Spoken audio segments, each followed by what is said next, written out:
Morning, welcome to NewsWire here on SportsGrid. I'm Craig Mish. Great to be with you here on the show for the next hour. Have you covered on everything happening in sports wagering and beyond. Boy, do we have a lot of big news to get to here on the show. Some breaking news as well. So stick with us. I'll get to it. First, let me tell you who's on our show today. For those of you who, of course, watch us for some of our great guests, we've got Matt Lutovsky, of course, on the program. Our buddy George Kurtz will be with us. Sam McQuillan from Legal Sports Report. We have all the bases covered, so to speak, with football, baseball, basketball, hockey, sports wagering technology even, and the coaching carousel in the National Football League continues. But let's start off, speaking of which, with sports betting technology, because I think that this is important for Live Golf. Now, Live Golf, as you know, has been in the news over the last couple of years for the amount of money the Saudis are spending to bring all of the PGA Tour players over to Live Golf, the separation, the possible partnership.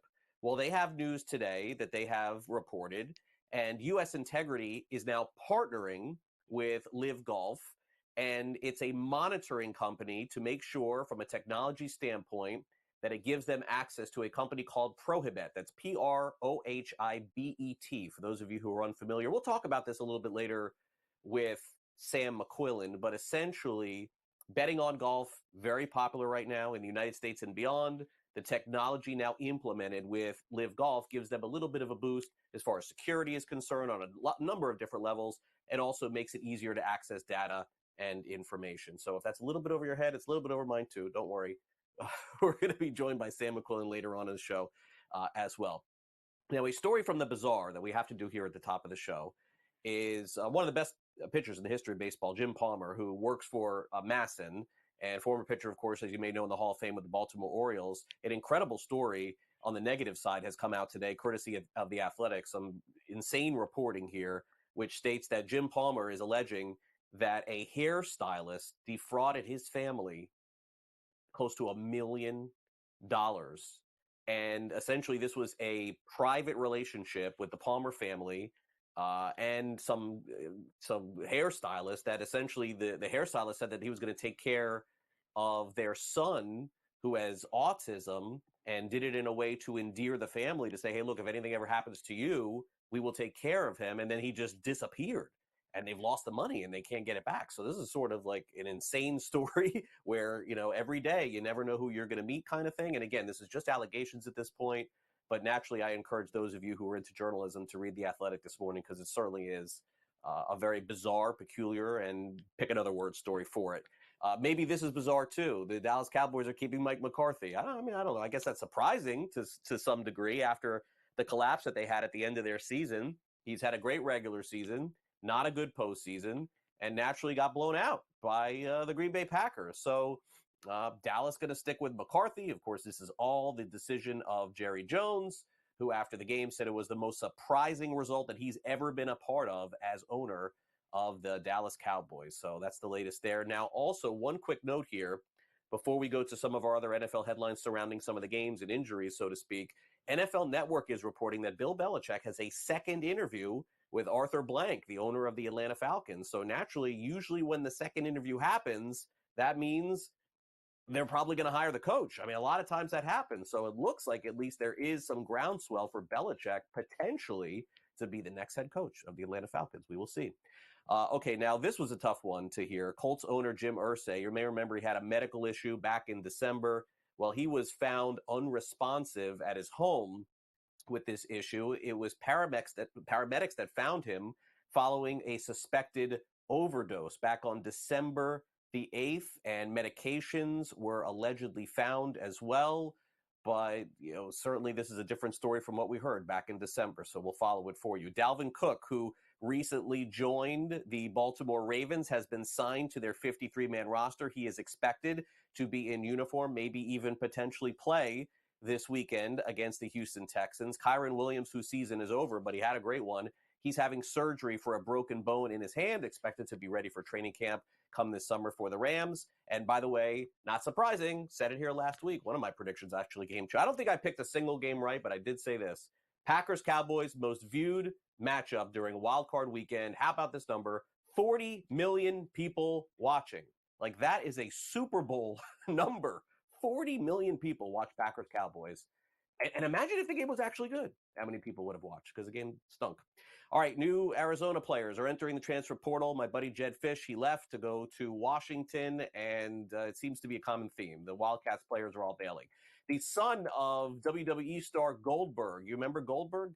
Gage Goldberg commits to Colorado to play football. 6 foot, 215 pounds. Goldberg played college football as well. Harvard's coach, Tim Murphy, has retired after 30 seasons, 67 years old. His record was 232, 134, and 1, an excellent record for the Ivy League. And the ACC court has filed a motion accusing Florida State University of breach of contract, seeking damages from legal promises and obligations. The ACC and FSU are going to be fighting all the way to the end until FSU inevitably leaves the Atlantic Coast Conference, because that's coming. Okay, now sad story here from the National Basketball Association. For those of you looking for a game that has been canceled on Wednesday night, the Warriors-Jazz game postponed because of a death in the family, essentially, to the Golden State Warriors. Their assistant coach, Dejan Milojevic, has passed away at the age of 46 due to a heart attack. Very sad story for the Warriors. Our thoughts and prayers certainly with them. The Indiana Pacers, are they going for it? They've acquired Pascal Siakam from the Toronto Raptors, as Siakam now has a new team. Josh Giddey, by the way, not going to face charges as the police have closed their investigation into allegations that were circulating, of course, on social media about some relationship with a girl, etc. Just shows how many times social media we jump to conclusions before we actually know what's going on. Amazon and the NBA have partnered to air games in Mexico. Amazon Prime making news yesterday with Major League Baseball broadcasts, now making news today to partner up and air games that are going to be played in Mexico as well. Okay, let's get, of course, to the Australian Open, and guess who's at it again? Novak Djokovic. Why do the fans and him never get along? It always seems like this is the case. Some fan yelling at him in the Aussie Open. Djokovic did a post-game press conference after he won and said, tell that fan to tell it to my face. Why, Joker, why is he always getting mixed up with the fans? I don't know. The Blue Jays have reached a 4-year, $32 million contract with Yariel Rodriguez. So this is not certainly Ohtani, but maybe the next best thing, as baseball's hot stove still crawling to the finish line here. Spring training opens up in less than a month. Crazy. All right, the New York Mets announced yesterday they're going to retire a couple of players from their 1986 World Championship team. Maybe this is surprising to some of you, but yeah, Dwight Gooden, Darryl Strawberry, number 16, number 18, remember them for the 80s? Their numbers have not been retired, so they're going to do it in June. And also the Sharks are going to retire Joe Thornton's number 19, their number there in San Jose. They're going to do this in the 2024-25 season. It'll become the second player in Sharks history to have his number retired. Okay, that'll cover our headlines. Coming up next, Matt Lutovsky covering the NFL. Be right back.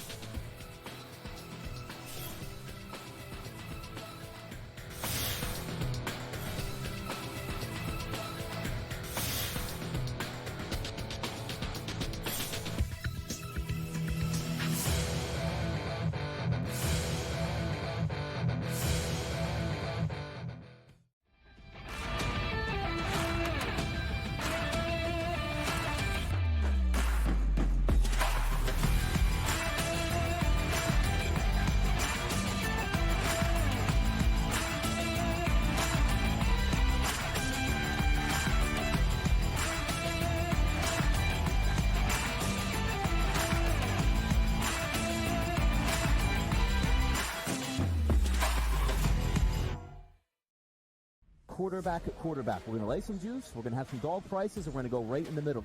Because I don't know what they're doing. To me, they're in a complete rebuild, Kev. Go run, run, run.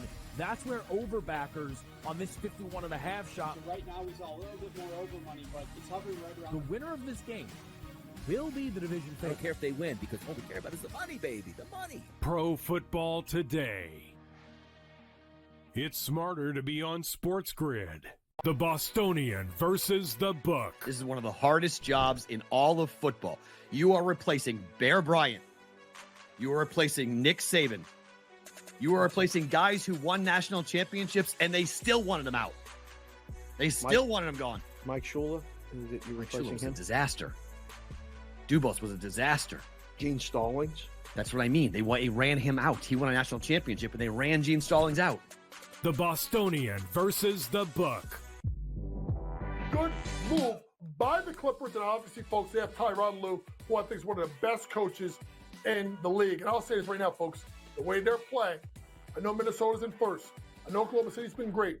I know Denver's been fantastic. But the team I'm thinking right now that could actually come out of the West, if they stay healthy and he keeps playing like that, it's Kawhi Leonard and the Clippers. Betting above the rim. Only on SportsGrid.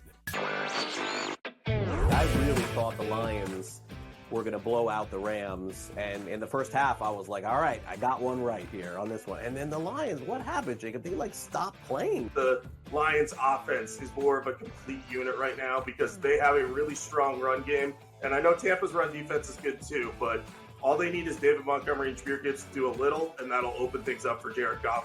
NewsWire. Only on SportsGrid. I am not a Cowboys fan. I did not have a Cowboys ticket on this game. I bet the over, but I'm frustrated watching this game. I'm frustrated seeing the Dallas Cowboys think that this is their optimal game plan. In-game live, prime time. Only on SportsGrid. SportsGrid, the only streaming sports betting network. Tips, info, and insights to up your IQ. It's smarter to be on SportsGrid.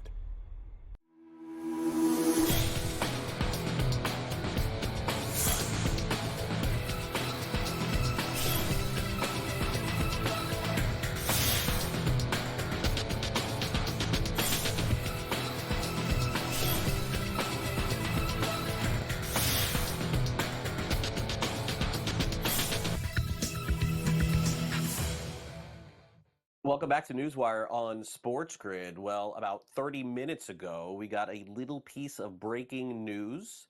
The Atlanta Falcons, according to NFL Network, having a second interview with future Hall of Fame coach Bill Belichick. Let's get the thoughts of Matt Lutovsky, who joins us now with the coaching carousel in full swing. Matt, usually when this happens, this is as close to it gets as a hire. In fact, when teams do not hire coaches after a second interview, it makes bigger news than the actual second interview. So I suspect that this is better than a 50-50 shot at this point. Yeah, it feels that way, especially with someone like Bill Belichick. You got to think the Falcons want him. If he's spending his time doing second interviews with the team, he sees something in them. It's interesting, the idea that he would go to a place like Atlanta. It just seems weird, right? Bill Belichick in Atlanta. He feels like a coach who should not be in an indoor stadium, but if it happens, it'll be really interesting. They have a lot of offensive skill talent, more than he's had, maybe since the Tom Brady, Randy Moss year, but they don't have that quarterback quite yet, or at least we don't think they do. So I think that'll be the big question. Who's going to be the quarterback in Atlanta if this happens? But he's got some toys. He's got good running backs. He's got a couple good tight ends. He's got a decent, at least one decent wide receiver, an up-and-coming defense, and he's in a soft division. So there's a recipe for success there. He's just got to figure out the most important spot. Question. Now, let's take a quick look at the open jobs, because we can kind of go through some of the rumors and some of the interviews too. And it does feel like Atlanta has made the most noise with this, with Belichick. But we also have Washington. We have Vegas, of course, deciding between Pierce and some others. The Chargers interviewed Jim Harbaugh. Seattle's requested interviews as well. Dan Quinn his name has been out there. We've heard very little of Tennessee and Carolina. I suspect the reason why, Matt, is they're waiting on Ben Johnson of the Lions. That's the only thing that I can come up with here. I don't know if you see it the same way, but it seems like he's going to get one of those two jobs if we haven't heard a thing. But beyond that, how have you sort of anticipated what comes next in this process? And, certainly Harbaugh's name, obviously is going to be a big one out there as well. Yeah, that's just it. It's so tough sometimes with this because we hear things, we read things, we think, oh, that's going to happen, and then it doesn't, and it always sort of it surprises everyone when it doesn't, but what do we really know at this point? But yeah, Harbaugh to the Chargers seems very possible. To me, that seems like the best job for him if he does want to go to the NFL. You talk about Ben Johnson, I think you're right. I think certainly those two teams we've heard so little. There's someone that's still in the playoffs they want to talk to, whether it's Johnson, whether it's someone from the Texans, their offensive coordinator, Slowick, whether it's someone else that they're looking to talk to. Feels like they're still waiting to talk to an assistant who's still in the playoffs.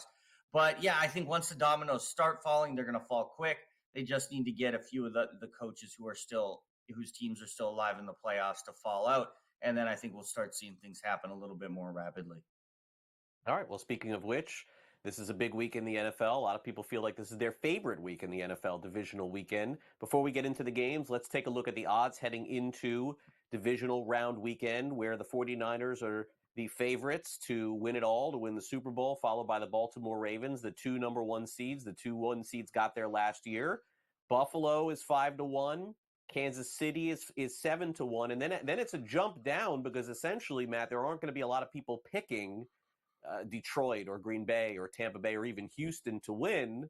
So I guess before we get into the games, is there any long shot for you beyond the top two, beyond San Francisco and Baltimore, that you could see getting to the Super Bowl? Because we can manage a hedge at that point. Yeah, no, I think the Chiefs, you can't count out. They just have the pedigree. They have the quarterback. They have the coaching experience. It's going to be a tough path, probably 2 road games against the 2 best teams in the AFC. So, it's not necessarily something likely, but I think when you have a team like that and you have the quarterback, you can see it.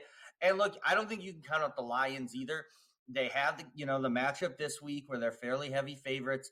And look, are they going to beat the 49ers? Probably not, but who knows, right? Stranger things have happened. They have the type of offense defense with a good run defense and a good running game where you can hopefully control the clock, make a team work. You get a couple turnovers. You never know. So, yeah, I think that San Francisco and Baltimore, they're the 2 favorites, and the 2 favorites for a reason. But I think there's a couple other teams there that maybe are worth a little sprinkle. And like you said, we'll see what happens, and then you can hedge if you need to. Okay, so let's take a look at the 2 number one seeds and their games this weekend. And Matt, I was on an earlier show today here on SportsGrid, and I kind of look at these 2 games together. I don't know why I do it this way as opposed to separate, just because historically in the NFL, it feels pretty far-fetched to me, Matt. I don't know if you agree that 2 teams are going to blow out the others with big spreads like this. It just generally doesn't happen in the NFL. Usually one is close, the other one is a blowout. Although last week there were a ton of blowouts, but they were dogs blowing out the favorites. Let's be clear. Yeah. Let's start off with this one. Texans at the Ravens. No one expected Houston to be here. No one expected Green Bay too. That's fair. 9.5-point favorites, Baltimore over Houston. They've got the biggest differential in the NFL in terms of scoring this year, so they certainly can blow them out. The total is 43.5. Have you seen enough from Houston to believe that they can stay in or even beat the Ravens this week, Matt? Yeah, it's really tough to expect them to beat the Ravens. We saw this game way back in week 1, and C.J. Stroud wasn't C.J. Stroud yet. I don't know if Lamar Jackson was NFL MVP Lamar Jackson yet. If you look at the numbers, it was probably his worst all-around game of the year. But that was week 1. What do you take from that? I don't know. It's kind of tough to read a lot into that. I just think the Ravens they feel like a team on a mission. Every time they've played good teams this year, we saw them against the Lions. We saw them against Miami. We saw them against San Francisco. They have put a beat down on some of these teams. Now, they obviously lost some games. They're not, they're not a juggernaut per se, but they're a very good team. I think Houston, they're a great story. They've had a great run, but I think that pass defense is very vulnerable, and I think we know what Lamar can do and that Ravens run game can do. They have arguably one of the best defenses in the NFL that I think will slow down and render Houston one-dimensional. When you do that, there goes that ups the likelihood of sacks and turnovers. So I do think Baltimore will win this one. I think they'll cover. But Houston keeps surprising us. So I hate to rule them out, but just feels like that's where we're trending with that one. Yeah, I kind of see it the same way as you, because I see the next game as one where, again, I don't think the Packers beat the 49ers, but this is a team with an offense that can hang around. And what we see with San Francisco usually in their games is once they're up big, they tend to just give McCaffrey the ball and trying to salt the clock out. I mean, this is a lot of points for an offense like Green Bay who can stay in the game. Do you think they stay in this game enough to cover or maybe pull off back-to-back upsets of a touchdown or more, which would be insane in the NFL? It would be. I think they do hang around for a while. To me, this is one of those games you look at the spread, and it's like, do they hang around until San Francisco gets that second touchdown to win by 14 at the end, and you're mad with your Packers bet? But, yeah, I think they're going to hang around. I think they have the offense to do it. I think they're going to make it a game. They're going to make San Francisco sweat for at least 3 quarters. And kind of like you said, what are the odds we get 2 blowouts? I don't know. It doesn't feel that likely. So if I were to pick one of these 2 games, or I would, bet on the underdog to at least cover the spread, it would definitely be this one. All right, one final game here, Matt, before we let you go. Let's do the big game on Sunday night here, Kansas City at Buffalo. Matt, I maintain this game, anybody who says they know who's going to win is just making stuff up. I think this is the most 2 unpredictable teams, 2 potentially Super Bowl favorites who didn't look anything like it over the course of the regular season. Yeah, no, I agree completely. I think, you probably give a slight edge to Buffalo because they're at home, which is reflected there in the spread, but that's the only reason why. Certainly we know the history of these teams, and normally you side with Mahomes in these situations. So that's who I'm picking, but it's going to be close. Yeah, I think so too. Can't wait for that game Sunday night. All right, Matt, have a great weekend. Enjoy the games. We'll catch up again next week ahead of the AFC and NFC Championship. Thanks again.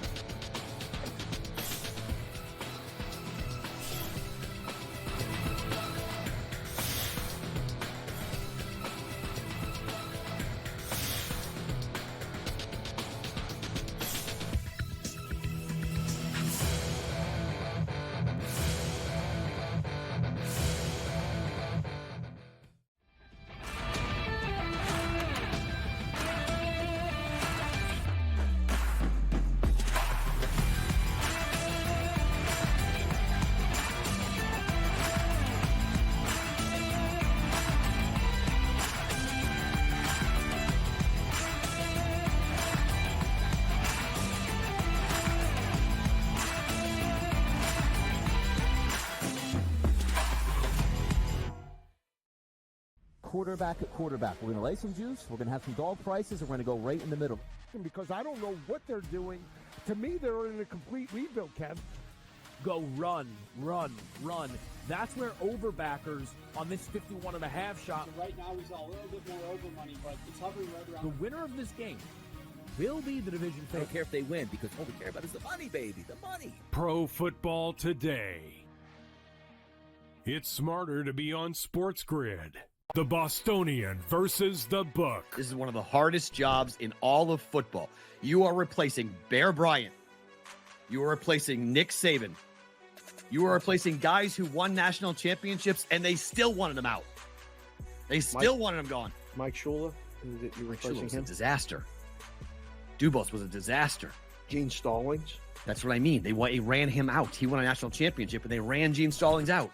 The Bostonian versus the Book. Good move by the Clippers, and obviously, folks, they have Tyronn Lue, who I think is one of the best coaches in the league. And I'll say this right now, folks, the way they're playing, I know Minnesota's in first.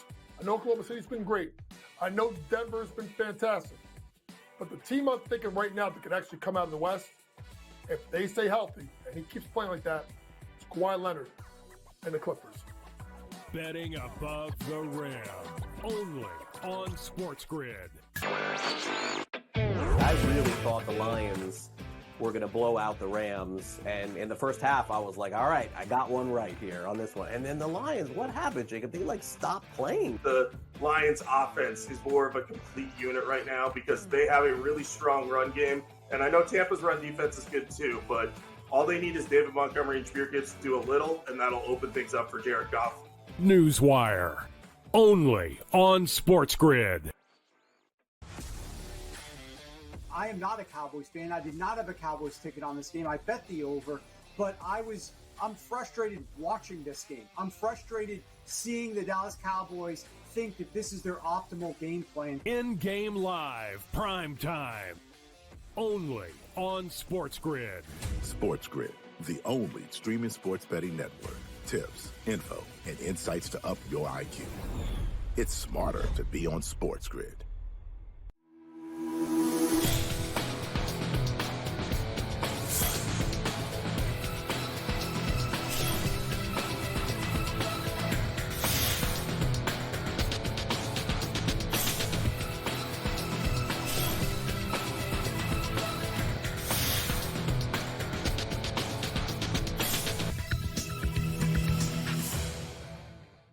Welcome back to NewsWire here on SportsGrid. Joining us now to go over the very latest. You heard the story earlier. Live Golf has a new partnership with technology and security and sports wagering. We're going to review that with Sam McQuillan from Legal Sports Report, also talk about a couple of other topics as well. Hey, Sam, great to have you back here on NewsWire and ready to dive into all of these topics. Thanks for coming on.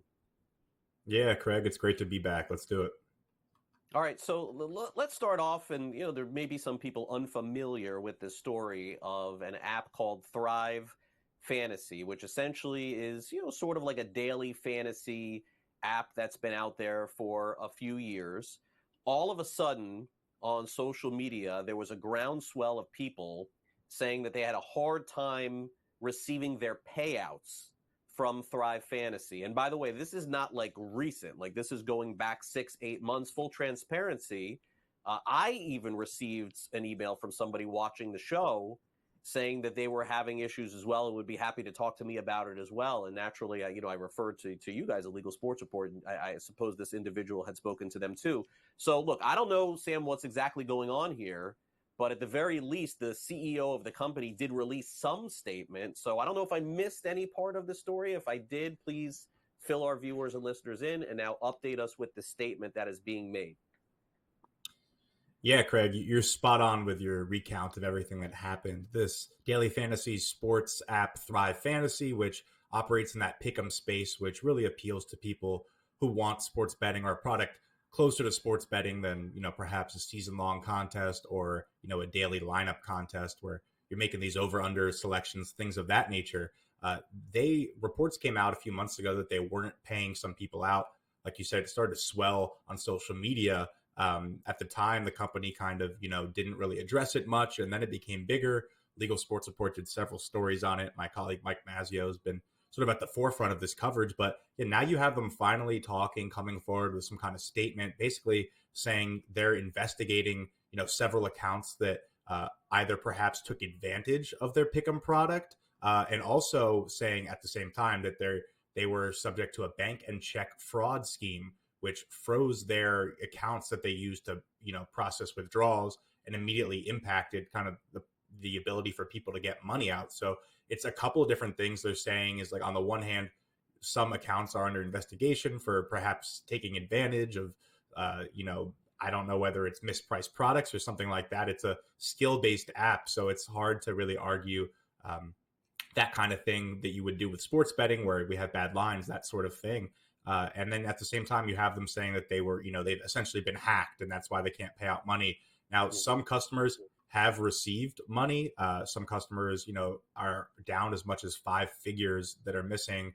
We've heard reports that they've got maybe small increments of that money. Other customers have been reached out to, sent personal emails that say, rest assured, your funds are safe.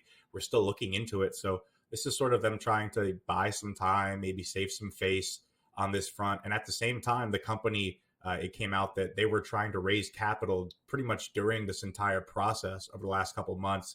Their goal is to be profitable by the third quarter of this year. I don't know how much this impacts that. I would imagine, bad PR, bad press from this whole situation.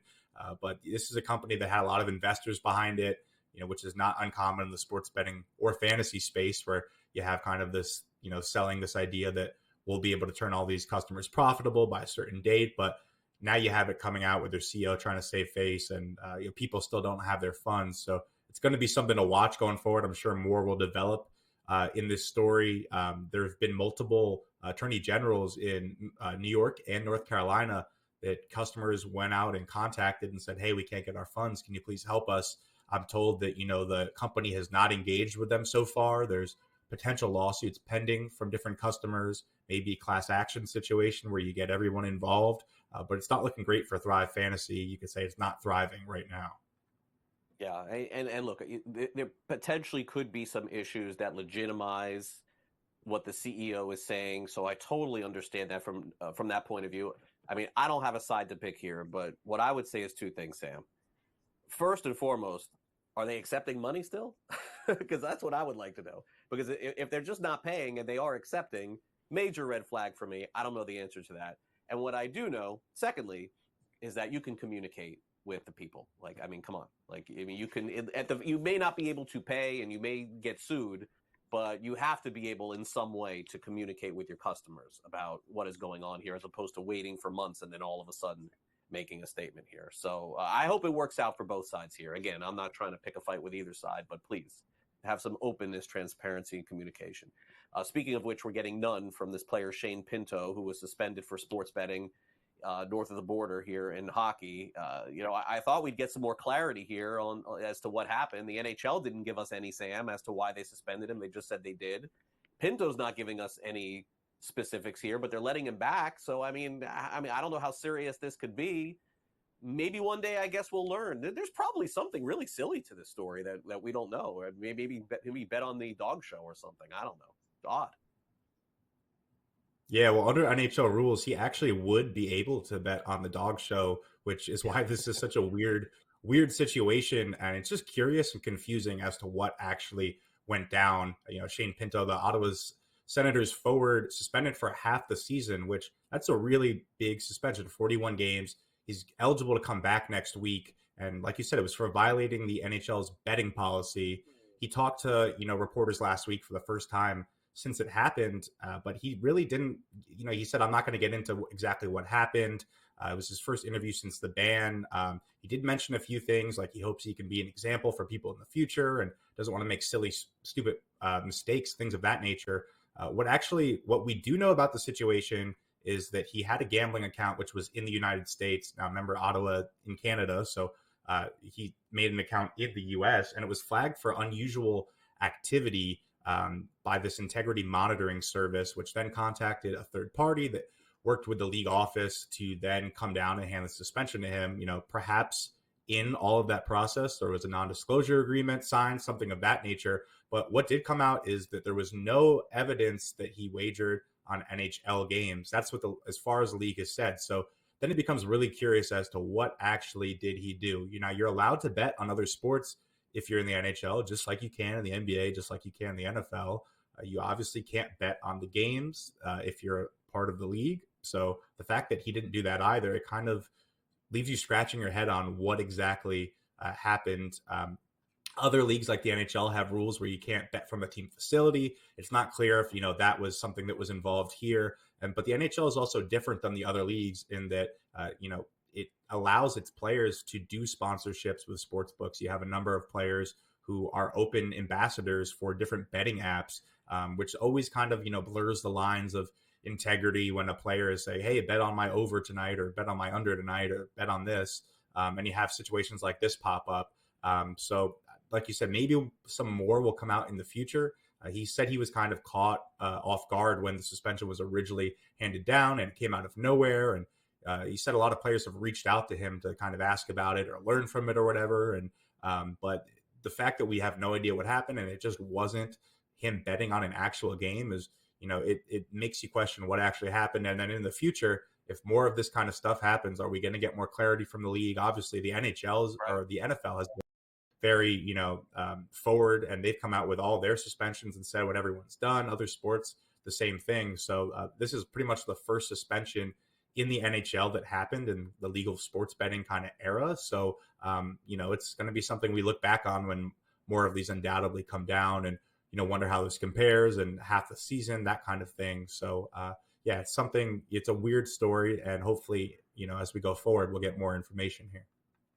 Okay, let's talk about the breaking news we got from this new partnership with Live Golf and U.S. Integrity, exactly what it means and how it helps both sides, Sam. Yeah, so U.S. Integrity is this monitoring service. It actually kind of relates to what we were just talking about. They make sure that there's no nefarious betting activity going on, whether it's with athletes, whether it's with problem gambling behavior, whether it's with someone who got a tip and bet $1 million at a sports book, which we've heard happen before. But they've now partnered with Live Golf, which basically gives the Saudi Golf League access to their monitoring capabilities, compliance software, including something called Prohibit, which is a technology that detects illegal gambling behavior. And it's just kind of a good thing for the league to have if you want to become legitimized more and in more betting markets. It's good to have. Live Golf is actually not legal to bet on in every state. You have Massachusetts, New York, Colorado, and Indiana are among several that don't allow betting on the Live Golf League. So this could be kind of a step in the right direction for them to get legitimized in more markets. It's sort of complicated for sports books to balance that whole nature of PGA versus Live. And obviously you've had talks or rumors of the merger potentially happening somewhere down the line. FanDuel is one of the sports books that doesn't offer Live Golf betting. So adding the official league data and the monitoring services should help here in terms of them, being more recognized within the legal sports betting landscape. All right, Sam. Well, thanks again for coming on NewsWire. Great to catch up with you. I know we have a lot of stories to cover as we head down this road of sports wagering in 2024. Looking forward to catching all of your work over at Legal Sports Report, certainly here on NewsWire as well. Thanks for coming on. Yep, always. Thanks a lot, Craig. All right, Sam McQuillan joining us. Follow him on social media, all of his work over at Legal Sports Report. We'll take a quick time out here on NewsWire. Coming up next, Ben Stevens has the latest in the AFC, takes a look at the games this weekend and the futures odds. Then our friend George Kurtz will join us. We'll talk about where the Dallas Cowboys go from here. Is there a chance they'll lose their defensive coordinator to a head coach? And his opinion on Mike McCarthy being back as the head coach there. We'll be right back.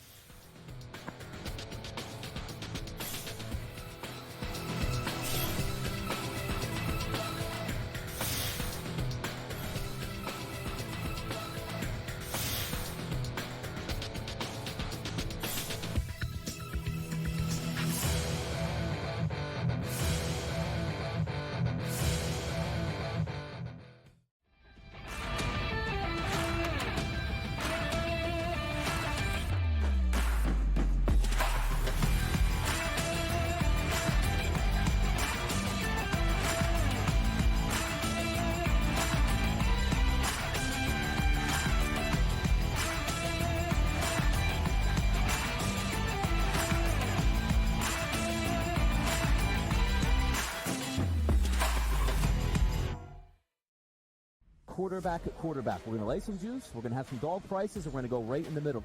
Because I don't know what they're doing. To me, they're in a complete rebuild, Kev. Go run, run, run. That's where overbackers on this 51.5 shot. So right now, he's a little bit more over money, but it's hovering right around. The winner of this game will be the division I don't favorite. care if they win because all we care about is the money, baby, the money. Pro Football Today. It's smarter to be on SportsGrid. The Bostonian versus the Book. This is one of the hardest jobs in all of football. You are replacing Bear Bryant. You are replacing Nick Saban. You are replacing guys who won national championships, and they still wanted him out. They still wanted him gone. Mike Shula, you Mike Shula replacing was him? a disaster. Dubas was a disaster. Gene Stallings. That's what I mean. They ran him out. He won a national championship, and they ran Gene Stallings out. The Bostonian versus the Book. Good move by the Clippers, and obviously, folks, they have Tyronn Lue, who I think is one of the best coaches in the league. And I'll say this right now, folks, the way they're playing, I know Minnesota's in first. I know Oklahoma City's been great. I know Denver's been fantastic.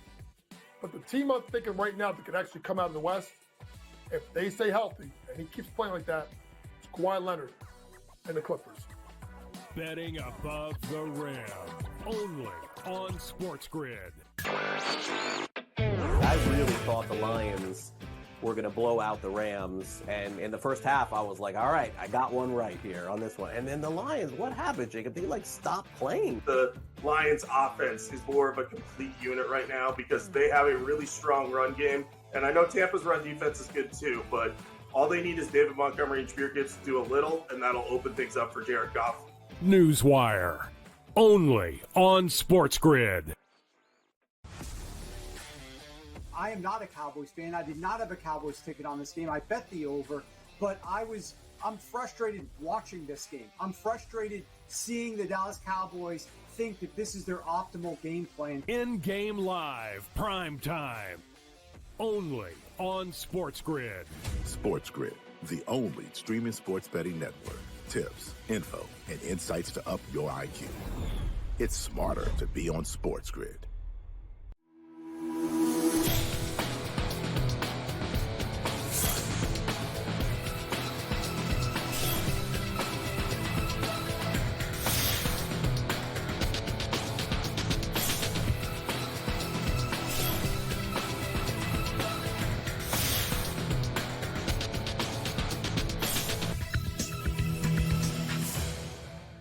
Welcome back to NewsWire on SportsGrid. We've got the AFC Championship just about 12 days away. We've got AFC games coming up this weekend. Before we bring in George Kurtz to go over the latest in the NFC, let's get a preview of how things look in the AFC with Ben Stevens.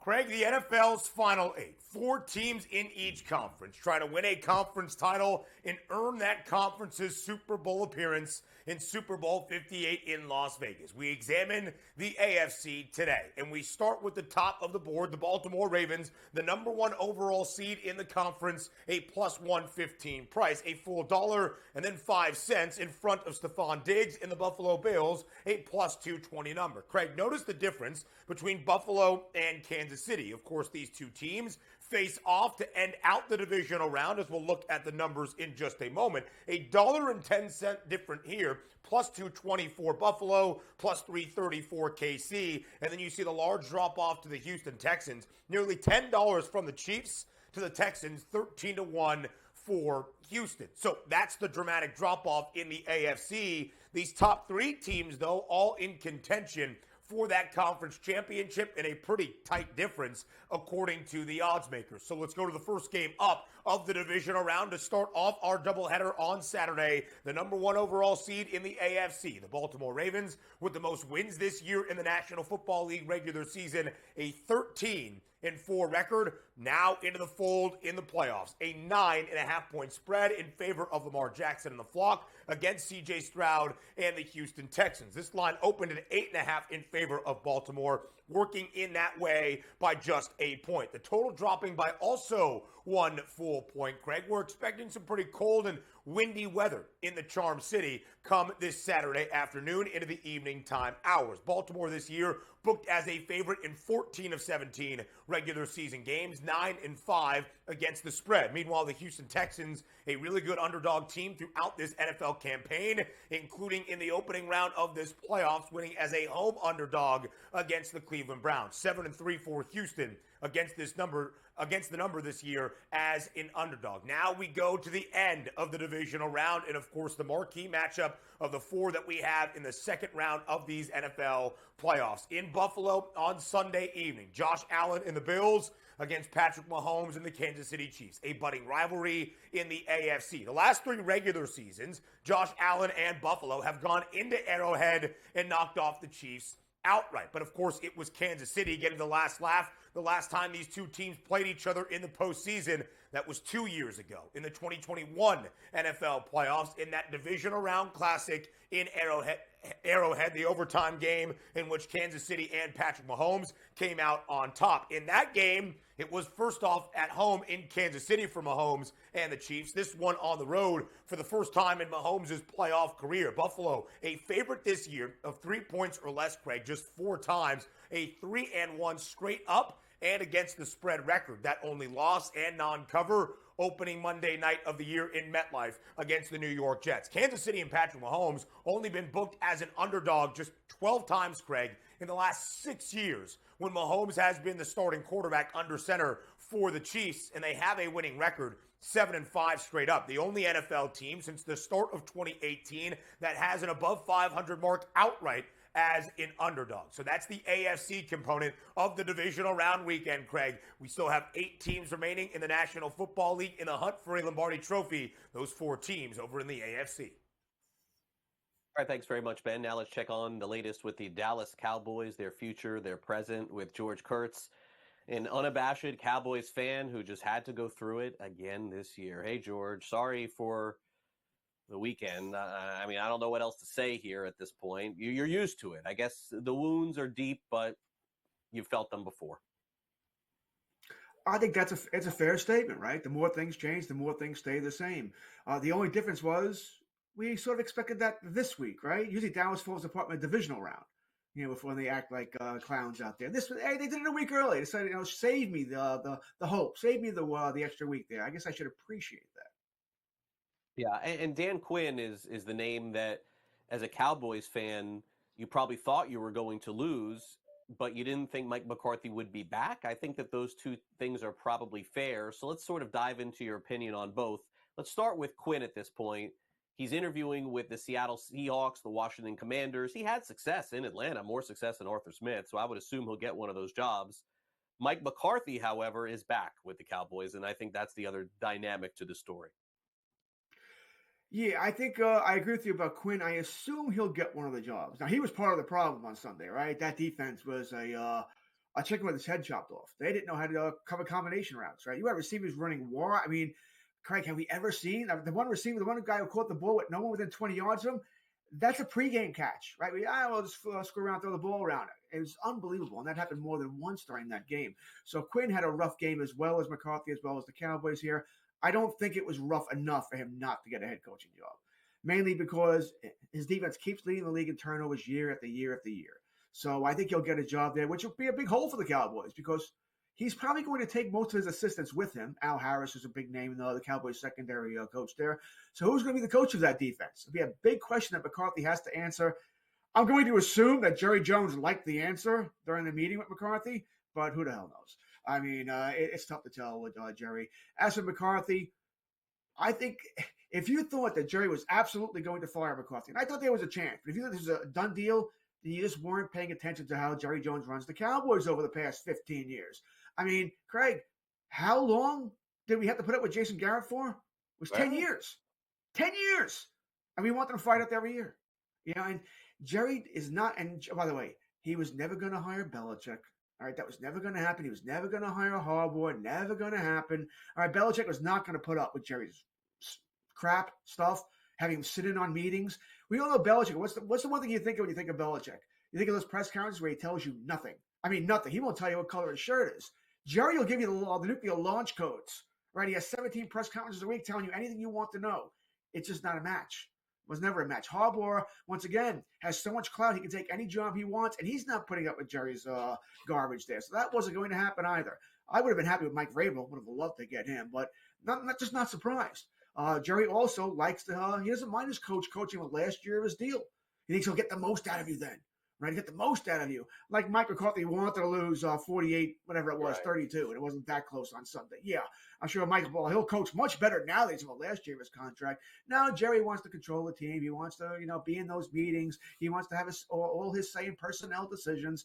Let's face it, since Jimmy Johnson forced out, left, whatever he did after the 93 season here, they've hired one legitimate head coach in 30 years, and that was Bill Parcells in 2007. And we know that was Parcells because the Cowboys had been terrible for a decade. Jerry had no choice. He had to hire Bill Parcells to get respectability back. He has it back, right? I know we make their laughing stock because they always lose, but they win the playoffs every year. They'll be the favorite to win the NFC East next year. They won't, mind you, because nobody wins that division in back-to-back years in 20 years now. But they'll be the favorite. Philadelphia's as big a mess as the Cowboys. Right, the team gave up on Sirianni. They don't have an OC or a DC there. AJ Brown likely is going to be gone. We think Kelsey's going to retire there. So the Eagles are a bigger mess. Giants and Commanders aren't going to challenge the Cowboys or Eagles yet. So I'm sure Jerry's looking at that. What's the worst case scenario? We win the division. We make the playoffs again and lose. Right. And that is when Jerry tells you he does everything he can to win the Super Bowl, he's lying. Because if that was true, he wouldn't be holding personnel and he'd hire a real head coach. Well, he's the GM too. I mean, that's really in the end, he's the one that makes all decisions around the team. Probably the only owner in professional sports that has and infuses that kind of power on the team. All right, so that's the latest of the Cowboys. You could tell George very passionate about that. Now, let's see if he's as passionate with some predictions this weekend in the National Football League. We have 4 games remaining, 2 Saturday, 2 Sunday. The number 1 seeds both play Saturday, 1 in the afternoon, 1 at night. The Ravens and 49ers, George, on FanDuel are both 9.5-point favorites. So as I was talking about earlier with Matt Lutovsky on the show, it would seem to me to be unlikely both the number 1 seeds would blow out their opponents. Maybe you think they will. We'll see. Let's start off with Baltimore against Houston, 9.5-point spread, total 43.5. This is probably my favorite weekend of football of the year. I love a divisional round of the playoffs because we get the number 1 seeds playing again. I know wild card weekend is fun. But generally you get some teams that maybe should be in the playoffs there. But and it should be called Wild Card Weekend, by the way. It's a big bugaboo of mine. We have as many divisional wins as we do wild cards. So I'll go on a little rant about that. Anyway, though, but I'm looking forward to divisional weekend here. I don't think they're going to be blowouts. I don't. I think the Ravens are going to win the game. I do. I think they are the better team. They're very likely to get Mark Andrews back, although Isaiah Likely has been fantastic. Really, as covering for him here. But they're going to be completely healthy here, right? It's at home. The weather, as Ben just told us, is not going to be a major factor in this game. Certainly no. It doesn't look like any snow. We are getting snow here in the Northeast, but it's Friday into Saturday. And I think it's supposed to end early Saturday. So I think it'll be out of Baltimore before game time there, so not an issue there. It'll be cold, but not an issue as far as precipitation during the game here. I think Houston's a great story. C.J. Stroud is fantastic. I think I made the joke last week. Who felt worse after Houston beat Cleveland? Cleveland Brown fans or Carolina Panther fans? When they didn't take C.J. Stroud. But he looks like the real deal. And we all know in the NFL, if you got a quarterback, you got a chance. All right, you got a chance there. I like what's going to happen with that team. The Cowboys play with Texas next year. Not looking forward to that game at all. So I think Texas are the real deal, but I think they're done this week. But I think they'll keep it respectively close. I don't think it's going to be a nail biter. Oh my God, who's going to win the game down to a Justin Tucker field goal? I think Baltimore wins the game, but I think we have a cover here with the Houston Texans here. Right? I don't think they're not going to lose by 14-21 unless unless Baltimore scores a late touchdown. That could screw us there. But I'm going to take the points and the Houston Texans. All right, so you're going to take the points with the Packers also. They've been the hottest team in the NFL going right now. A month ago, looked like they weren't going to make the playoffs. Not only did they do that, they beat your Cowboys and beat them pretty badly. Can they repeat this feat this week against a well-rested 49ers team? Total in this one much higher than the other, 50.5. Spread the same, 9.5. Yeah, I think it's a little bit of disrespect for the Packers. I mean, they did crush the Cowboys. They didn't beat the Cowboys. They beat down the Cowboys. All right. Yes, at San Fran, I got San Fran Baltimore Super Bowl for a long time now, so I'm not going to change my mind there. I think San Fran wins the game. But, this is a different Green Bay team that we've seen most of the season. Aaron Jones is healthy. Something he wasn't the entire season, it seemed like, right? He was banged up, always there. Jordan Love is getting better. Now, I don't like these throws he does with his back foot over and over again, Craig. He got away with it through most of the season, got away with it against Dallas. Does worry me somewhat that sooner or later someone's going to pick those off. I think San Fran will get more pressure on him than the Cowboys did, right? The secondary of San Fran is the weak point. So I think he will have his opportunities. They will put up some plays here. I think the over is going to come in here. But I think Green Bay, once again, sort of like Houston, is going to keep this close. They're not going to get their doors blown off. They're going to play well here. But I think they might make the mistake that San Fran won't make. And the bottom line is this. San Fran's the most talented team in the NFL. I mean, it's everywhere. McCaffrey, Kittle, Debo, Bosa. You go on and off. Warner on. I mean, they have talent everywhere here. But one thing we shouldn't forget, Purdy really only started one playoff game, right? Lost. So he's 1-1 really, when you think about it. One big playoff game, I should say. So I don't really know about him either, how good he's going to be. We'll see here in the playoffs. Different animal in the playoffs than it is the regular season here. I'm going to take the Packers and the points again. And by the way, both games, Green Bay and Houston, are great teaser opportunities to bump it up to 15.5. I'll take that as well here. Close game. San Fran wins. Both number one seeds go on. All right, there you go, George. Have a great weekend. Thanks for coming on. Appreciate you. Anytime. Go Yankees. Nothing to go on right now. We'll be right back. Hulkamania running wild again.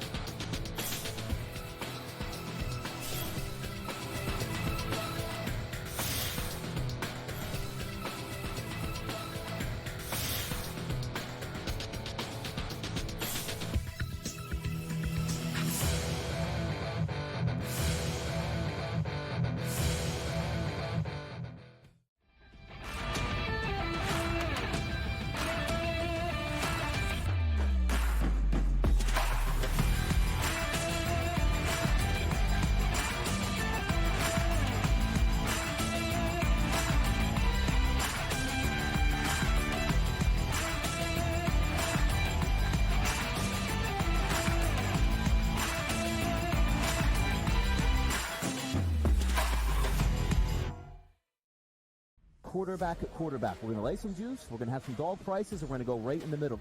Because I don't know what they're doing. To me, they're in a complete rebuild, Kev.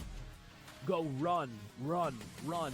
That's where overbackers on this 51.5 shot. So right now, he's a little bit more over money, but it's hovering right around. The winner of this game will be the division I favorite. don't care if they win because all we care about is the money, baby, the money. Pro Football Today. It's smarter to be on SportsGrid. The Bostonian versus the Book. This is one of the hardest jobs in all of football. You are replacing Bear Bryant. You are replacing Nick Saban. You are replacing guys who won national championships, and they still wanted them out. They still wanted them gone. Mike Shula, Mike Shula was a disaster. Dubos was a disaster. Gene Stallings. That's what I mean. They ran him out. He won a national championship, and they ran Gene Stallings out. The Bostonian versus the Book. Good move by the Clippers, and obviously, folks, they have Tyronn Lue, who I think is one of the best coaches in the league. And I'll say this right now, folks, the way they're playing, I know Minnesota's in first. I know Oklahoma City's been great. I know Denver's been fantastic. But the team I'm thinking right now that could actually come out of the West, if they stay healthy, and he keeps playing like that, it's Kawhi Leonard and the Clippers. Betting above the rim, only on SportsGrid.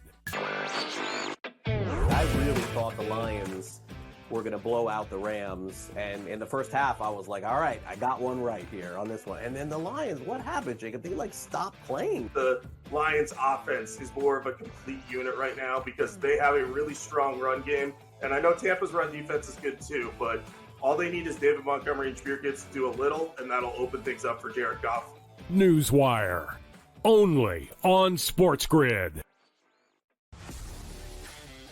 I am not a Cowboys fan. I did not have a Cowboys ticket on this game. I bet the over, but I'm frustrated watching this game. I'm frustrated seeing the Dallas Cowboys think that this is their optimal game plan. In-game live, prime time, only on SportsGrid.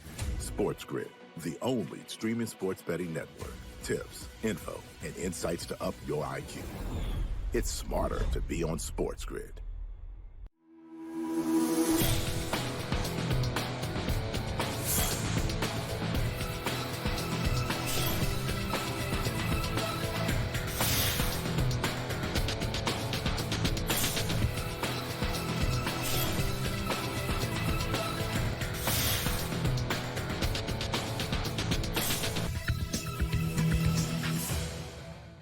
Welcome back to NewsWire. You know what's sort of fascinating, now that I think about it before I tell the story, is that in sports we have so many debates about the best of all time and the most popular of all time. And you can debate that with probably every sport, baseball, basketball, maybe hockey. You can't debate that with Gretzky. But there's no debate that Hulk Hogan is the most popular professional wrestler in history. I mean, he is. There's no debate. You can come up with others that are second or third, like Ric Flair and some of these others. But Hulk Hogan is number one. He's the most popular wrestler. Andre the Giant.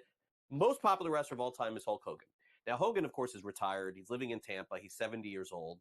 And he's driving down the road. This is crazy, a few days ago. And he lives, as I said, in Tampa, Florida.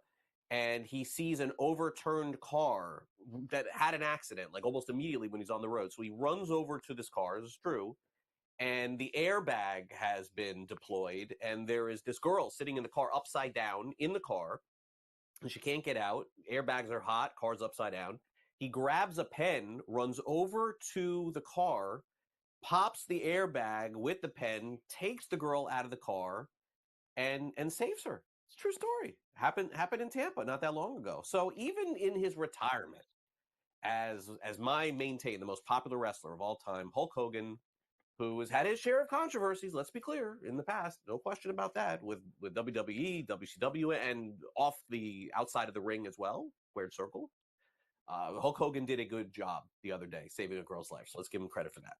All right, that will do it for our show today. Thanks to Sam McQuillan from Legal Sports Report, also George Kurtz here from SportsGrid, and Matt Lutovsky from Sporting News. Also, thanks to Ben Stevens for his preview video, our associate producer, Michael Cohen, and our producer, Sam Yarnell. I'm Craig Mish. Coming up next, it is the early line, and Scott Farrell is in Coast to Coast, 3 o'clock Eastern, as we creep toward these divisional NFL games. I'm sure we'll have previews all day long.